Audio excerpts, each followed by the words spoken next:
For my brothers with daughters, I call this. For my brothers with daughters, I call this. For my brothers with daughters, I call this. Elusiveness, the skill no one teaches women about love, commitment, and desire. Why this question matters. I made this video for my daughters and all of the good women who belong with good men but struggle to understand how to reach them. I remember when I was about 19 or 20 and I was dating my wife, then girlfriend, who is Nigerian, how relentless her parents were about setting her up on dates with other Nigerian boys. Part of it was a cultural thing, right? They wanted to make sure that she married a Yoruba man. But there was another reason, one that I didn't fully understand at the time. That reason was their recognition about the nature of human relationships. Now that I have my own daughters that are at the age we were at the time, I can appreciate their point of view a lot more. We can argue with it, moralize it, or try to intellectualize our way around it, but human desire doesn't bend to our preferences, and biology does not negotiate. Women are at their most powerful when they are young. They may not be mature enough to properly wield that power, but that's a different discussion. What is also true is that if a woman wants both a family and a career, the earlier she treats partnership as a priority, the better her chances of having both. That reality compounded by another truth: most women want men who are confident, intelligent, tall, high earning. At the same time, women are now outpacing men in education, emotional intelligence, and professional attainment. So this means the pool of men that women would consider their equals is smaller than it used to be. The result is a problem rooted in how attraction and ambition actually work. My wife's parents understood this long before I did. What they were doing wasn't about fear or desperation. They were merely responding to dynamics that have always existed, whether we want to acknowledge them or not. The structural reality women are facing. I didn't come to this question trying to reinvent dating advice. I came to it because, like I said, I have daughters and I was noticing something that was very troubling to me. My oldest daughter is a sophomore at Howard University, my alma mater. Her incoming class was about 70% women. And of the 30% that are men, she estimated that maybe half were gay. Unfortunately, these numbers are not an anomaly. Women are outpacing men in the matriculation of higher education across the country. And the numbers are worse in the Black community. What this means in practical terms is simple and uncomfortable. The world that our young women are entering is one where the pool of men they could potentially partner with is narrowed even before dating even begins. The issue is not that there's no good men. The issue is that the conditions that women meet, evaluate, and secure those good men have shifted in ways most people are still reluctant to acknowledge as a problem. And so with that in mind, I realized as we prepare our children for adulthood, we cannot focus entirely on their careers. We also have to prepare them for their family lives because both contribute to happiness, stability, and meaning. Success in one does not automatically translate into success in another. At the same time, it became clear to me that the competition for the men most women would consider viable was going to be a fierce one. That reality is what forced this question. What is it that some women seem to understand early, yet others who are just as capable and accomplished struggle to figure out at all? What some women learn by accident. Most, if not all, the women who stumble into the skills of seduction never do so deliberately. Many women are raised to value their beauty, and so they learn early that beauty opens doors. Other women develop academic or professional competence, and then they pair it with social skills. And some rely almost entirely on charm, intuition, or guile to get what they want. What they all share in common, though, often without realizing it, is that they all have figured out how to draw men in. The common misunderstanding is that this ability that women develop comes from beauty alone. Beauty does play a role, but not for the reasons people assume. Beauty's real power is that it allows for early reinforcement. Women who receive attention when they are young are given more opportunities to experiment, observe, and refine how they engage men. Over time, this reinforcement sharpens a skill, but beauty itself is not that skill. That fact that beauty is not the skill is obvious when you notice that women who are not traditionally attractive can and often do wield the same power just as effectively as those who are traditionally beautiful. And so what perpetuates this misunderstanding is a persistent and lazy belief that men respond only to how a woman looks or how sexual she is. That belief is wrong. It mistakes surface level attraction for the deeper mechanisms that actually sustain interest, investment, and commitment. This video is about those mechanisms and about the truth most people never even bother to think about. The framework that almost works. As a heterosexual man who had to fumble his way through learning how to attract women, I felt that I had the experience and could therefore guide my son through the dating minefields. But when it came to my daughters, I realized I didn't actually know how to explain to her what she should do once a man showed interest, especially if that man had options. That sent me down a path of doing some research. Eventually, I landed on a YouTube video by one Orion Taraban.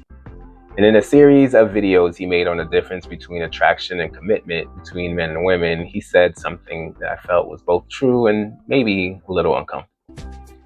He said, before sex, the onus is on men to be attractive enough to get the sex. And then after sex, the onus switches to the woman to secure the commitment.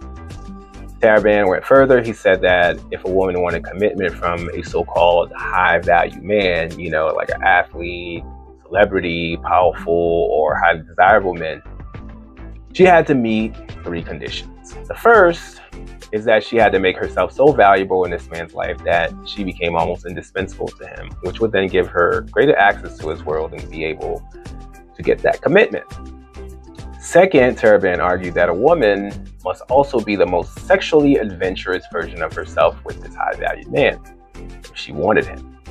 She had to offer more of herself sexually than she had offered anybody else in her past, and ideally more than he had experienced in his past. He said that this does not necessarily mean that she had to sleep with him, but that's so long as she had not slept with other men in her past. Otherwise, the high-valued man would feel that he was being short-shrifted. He argued that, men want to feel chosen and special. So if they know that a woman has, done more with other men in the past and is now holding parts of herself back, they're not the special one. According to Taraban, this is what women actually do, though, mistakenly, is that, when they get serious about a man, they start thinking, okay, if I withhold the sex, he will continue to chase, and then, commitment would develop. But in fact, it's quite the opposite for high-valued men. For high-valued men, what they will feel is that they are not being rewarded as others have in the past, and these men have options. And so finally, what he says is that, not finally, actually, what he also says is that women know that this is actually a truth, which is one of the reasons why they will lie about their body counts when they meet, a man that they like.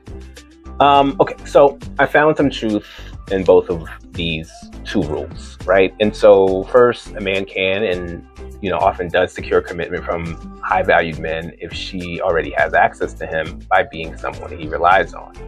Many successful men will marry the women that they met earlier on while they were still building their empires. A woman who can make herself genuinely useful to a man will gain access and be able to build connections. And usefulness doesn't necessarily mean, professionally useful. He could need help and get comfort when he gets a break from his empire building. Okay, and then the second rule also holds some truth to me. Sexual connection is a very powerful force. A woman who is sexually open and adventurous, especially if she brings more range or confidence than a man is accustomed to, can certainly buy herself some time, and that time can be used to deepen intimacy and build a bond. But sex alone is never enough, so be it clear. Men use and discard women sexually all the time, often without any malice intended or even much thought behind it. Sexual access may create closeness, but it does not by itself create commitment. And so here's Taraband's third rule. And this is where we parted ways. His final unbreakable rule was that a woman must never, ever, ever, ever, ever, ever disrespect a high-value man. And I knew of too many instances where that wasn't the case for this rule to hold true. I have seen women be disrespectful, sometimes openly so, and sometimes in quieter ways, and still they receive commitment from men who, by any external measure, had options. These were men who made money, were admired, and had a sense of purpose. And yet, they were deeply invested in women who did not treat them with any reverence or even consistent kindness. If disrespect were truly a deal breaker, as Taraband said it was, it wouldn't sometimes produce obsession, pursuit, or commitment. That's when I realized that I already instinctively knew the answer about the one thing that women who are naturally seductive figure out. That thing is the same thing that men, when they are successful with women, figure out. It simply never gets named. And what I worked out was that disrespect sometimes works because it accidentally mirrors this one thing: elusiveness. Elusiveness, properly defined. Okay, so let's define elusiveness. All right. So elusiveness is the state of being available without being possessed. Like confidence, elusiveness can be fake, but it is far more effective when it is real. When it is genuine, elusiveness has nothing to do with manipulation, playing hard to get, or withholding affection in, like the crude or performative ways. Those behaviors are what are perceived to be shortcuts for people who misunderstand the true nature of the effect of elusiveness. True elusiveness comes naturally when a woman is secure in herself, when she is grounded in her own life and whole, regardless of who is interested in her. A woman is elusive when a man has access to her, but he does not own her emotional center. He feels close to her, but he doesn't feel settled about her. Her presence in his life enriches him, but her presence is not assumed or guaranteed. And that state happens when there is what is called asymmetry of investment. That is when he is leaning in slightly more than she is, and he feels the difference without being able to name it outright. The same dynamic works for women too, except men are the pursuers typically in our society, and as a result, just as Taraband points out, women act as the initial gatekeepers, and they tend to allow only men who project more confidence than they themselves feel into the playing arena. So what happens is that the man a woman often chooses is often naturally playing the elusive role. He is slightly less invested. He is less certain about her and therefore less emotionally accessible. And this is precisely what makes him attractive in the first place. Asymmetry of investment, the real engine of desire. Asymmetry of investment simply means that one person is investing more, whether it's emotionally, cognitively, and behaviorally, than the other. And the person doing the investing is aware of the imbalance. You see, humans place value on things that require effort to get, or at least they place greater value on it if it requires effort. That is why when things are given too freely, it is often taken for granted. When one person is thinking about the other more often, initiating more frequently, adjusting himself more, taking more emotional risks, he begins to justify that effort by assigning more value to the other person. Investment creates meaning, and from that process emerges what I call chase inertia. It's the tendency for pursuit to continue once it has already begun. Effort, once in motion, prefers to keep going rather than to stop and start reassessing. And that momentum is a powerful force in attraction and commitment.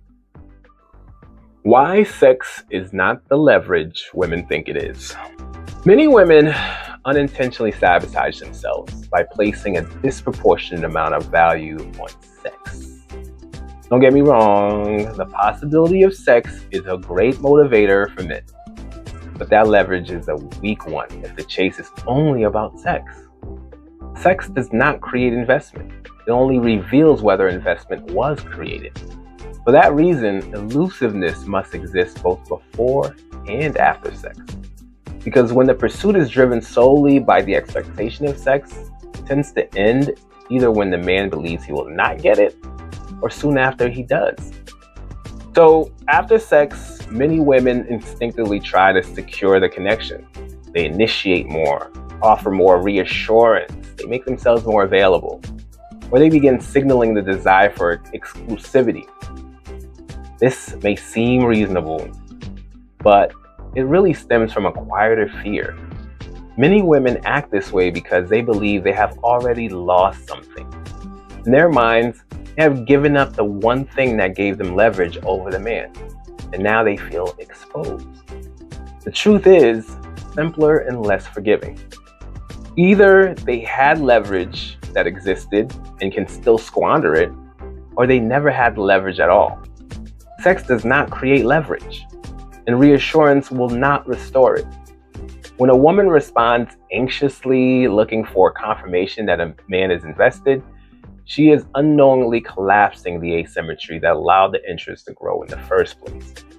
The message she is sending out is, now that we've had sex, the work is done. You no longer have to chase, because you already have all of me. That moment is where chasing nurture dies, and where premature reassurance enters. That is when pursuit of an uncertain reward is replaced with the certainty that the reward is already won. Premature reassurance and the collapse of attraction. Now, reassurance itself is not a problem. In fact, it plays an important role in healthy relationships. The issue is timing. To understand why premature reassurance is so damaging, it helps to recognize what it looks like in practice so we can see why it feels necessary in the moment, but bad in the long run. Premature reassurance shows up when a woman starts declaring her level of investment before she has any real confirmation of his investment. So she might say something like, I already really like you. I think I want to be with you. I'm not seeing anyone else but you. Offering reassurance before a man has demonstrated consistent investment into you shifts the dynamic too early, and it removes the tension that keeps his interest moving forward. Moreover, when a woman offers reassurance before a man has invested enough to earn any emotional security in the relationship, what that does is it shifts the dynamic from attraction to you to obligation to managing your feelings. He basically moves from trying to get you to want him to trying to not hurt your feelings. Attraction rarely survives that transition. Why disrespect sometimes works, and why it fails to cure men. Okay, now we can resolve what appears to be a conflict between what Taraban argues about the unbreakable rule of never disrespecting a high-value man and what I have seen in real life. Okay, so disrespect can simulate elusiveness, as we said earlier, because it can signal a lack of neediness and a kind of psychological unavailability. For certain men, we're talking about those who are, what is called anxiously attached. For example, you guys can look that up if you don't know what it is, good thing to know. Or the kind of men who are driven by, some type of validation, or who are not used to setting boundaries. Disrespect can look like an intense pursuit of the woman. What these men are responding to is not the disrespect itself, but the sense that the woman is not oriented around them or dependent on their approval. Not all high-value men are the same. Okay, so now, before I go any further, it helps to be clear about what I mean by a high value man. So in a way that I'm using the term, a high value man is someone who has financial means and a passion he actively pursues that usually produces those financial means. His value comes from effort, competence, and having direction. So what Taraban seems to be referring to with respect to a high value man, it seems to be the men who are experienced and skilled at courting women. Those two things are not the same, but people often confuse the two. A man can be highly skilled at courtship and at courting attractive women and still be financially unstable or directionless. On the other hand, a man can be financially secure, driven, and purposeful, yet have very little experience with the women he finds attractive. There are men who have neither financial means nor skills with women, and then there are men who have both. Treating all of these men as though they respond to women the same way is a mistake, and it is, in my opinion, one of the reasons why Taraban's framework falls short.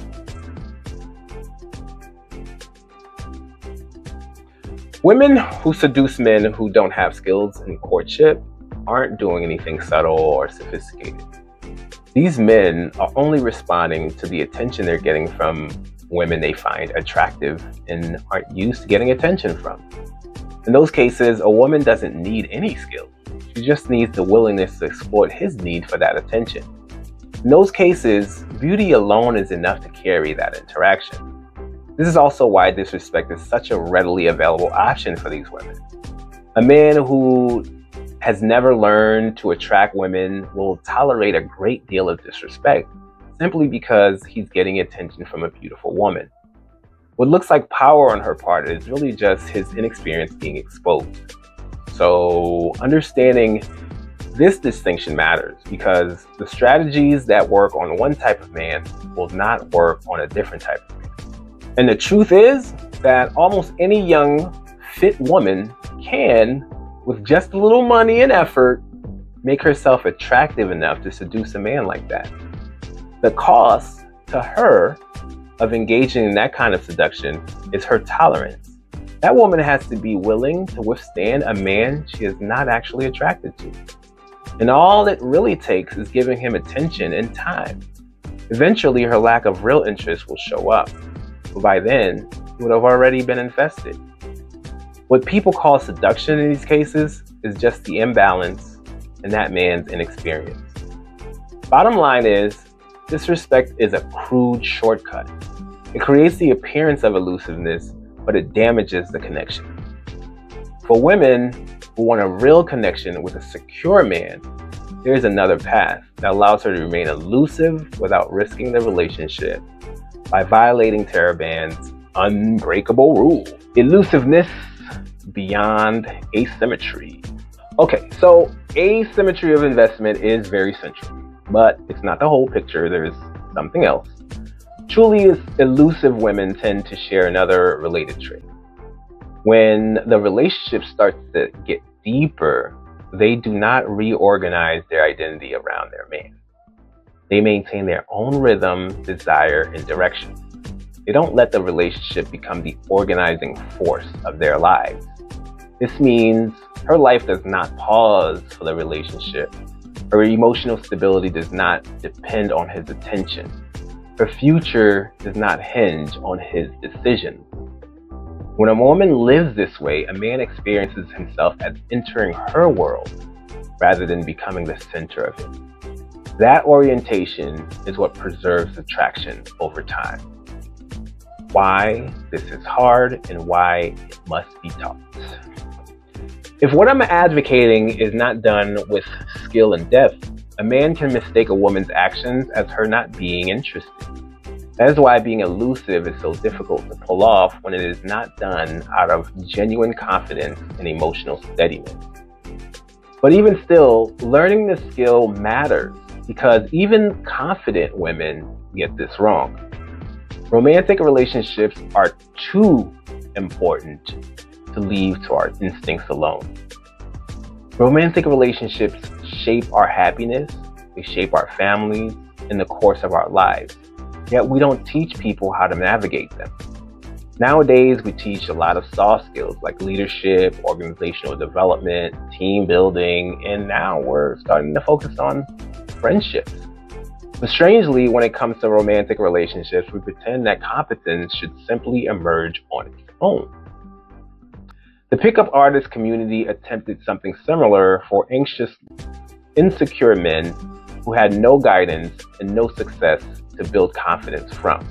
And they, the pickup artists, were criticized for it. And there was good reason for that, because much of the pickup artists' focus was on deceiving women and exploiting them for sex. But part of what made that outcome itself almost inevitable is the fact that skill in any domain requires practice. And telling someone who doesn't have confidence to simply be confident is useless advice. Confidence is not something you adopt. It is something you earn through experience. And that is why provisional rules and guardrails were needed and important, to give people something to practice while they learn the nuances, make mistakes, and slowly build the confidence that eventually makes the rules unnecessary. Women need similar ways to practice. Women must also earn confidence through experience. The goal of that practice is not to be elusive per se, but to learn how to not fall apart in unfamiliar situations, especially when you're feeling uncertain. And that uncertainty gives you the urge to start confessing all of your feelings so you can relieve your own anxiety. Feelings are fleeting. They are temporary states. So it baffles me that people think it's a complete, picture of who they are and what they want. Acting on your feelings reflexively is not authenticity. It is just impulsivity. Choosing to voice every emotion the moment it comes up is no more being real than punching someone because you feel angry at him. Showing restraint is not suppression. It is a skill. What practice actually looks like. Okay, here's what practice looks like. Responding warmly without escalating. Being warm means responding positively, being receptive and friendly. Escalating is when you increase demand, whether that is emotional demand, logistical demand, or relational demand. You need to keep the former, i.e. being warm, and not demand the latter. Here are some examples. He says, "Last night was really nice." An escalating response would be, "I feel the same way. I've been thinking about you all day. I really like where this is going." A non-escalating response, on the other hand, would be, "I enjoyed it too." Smiley face. The second response affirms the experience without trying to define the relationship or asking him for reassurance. It also leaves space for him to make the next move. Warmth communicates that he is welcomed. Not escalating communicates that he still needs to earn your devotion. Allowing open emotional loops instead of resolving everything. Now, this is a subtle and it may be the most powerful practice in the entire framework. When someone opens up emotionally, especially a man who isn't used to doing so, the reflex for many women is to rush to rescue him. They explain him to himself. They normalize his experience, or they reassure him that what he's feeling makes sense. It feels compassionate, even mature, but it can kill momentum.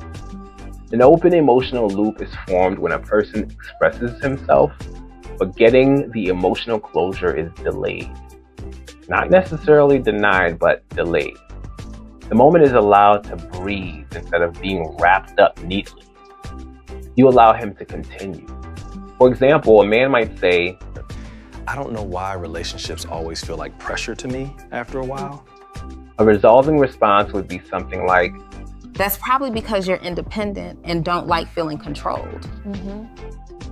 That response may be true, but it completes the thought. It provides understanding, and in doing so, it ends the process prematurely.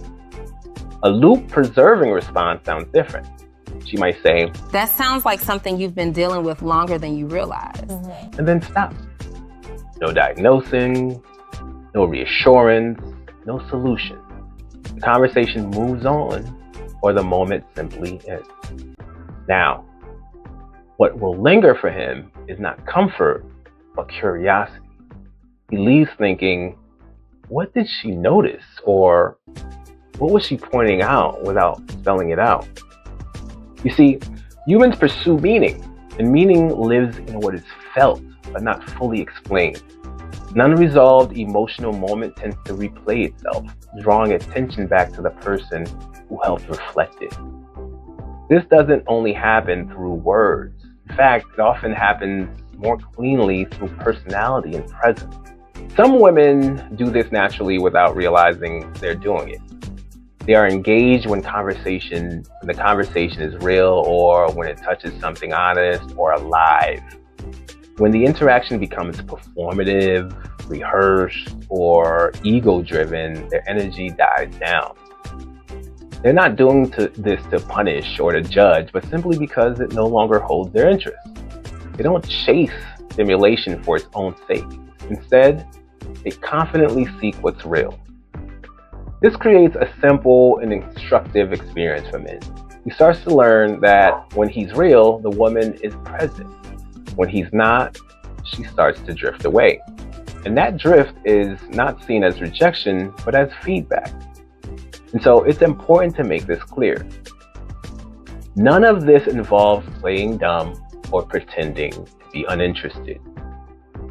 It's definitely not about withholding intelligence during the conversation, or care or curiosity. It's about resisting the urge to emotionally complete someone. The urge to finish their thoughts for them, to resolve their tension, to stabilize them prematurely. The fact that you're capable of helping someone does not make it your responsibility to do so. By allowing emotional loops to remain open, both verbally and behaviorally, a woman can stay connected without becoming the container for a man's unfinished inner work. Matching energy rather than chasing clarity. This is often where anxiety quietly undoes all of your work. You have to understand that interest rarely moves in a straight line. People have busy weeks, shifting moods, they have moments where they're focusing on themselves. When a man's energy changes, text replies are slower, he initiates less, tone becomes more neutral. Many women start searching for meaning in the changed behavior. They check for hidden signals, they start explaining themselves preemptively, or they increase their own effort to compensate for his lack of effort. The underlying logic is simple and, quite frankly, it's understandable.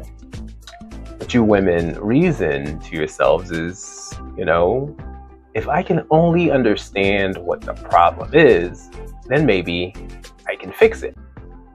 The problem with that is when you see clarity too early, you collapse asymmetry.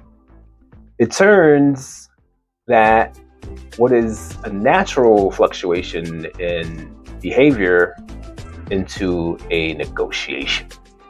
It shifts the burden of your emotional stability onto the relationship itself instead of who it's supposed to be on, and that's yourself.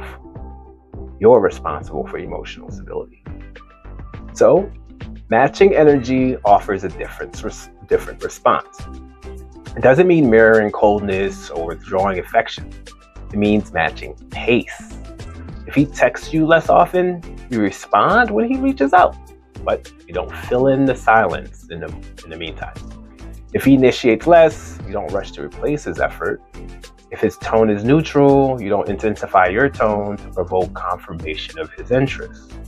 You remain warm, present, responsive, but not reactive. There is no interrogation, no emotional accounting, and no attempt to force the interaction back into its previous rhythm.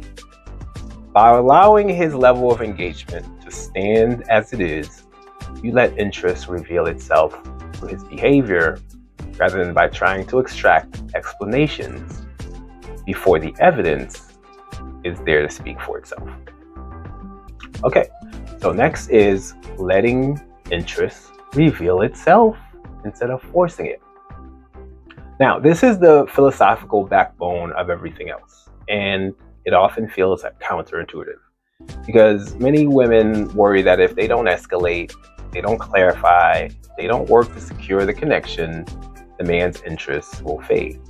In reality, the opposite is usually true.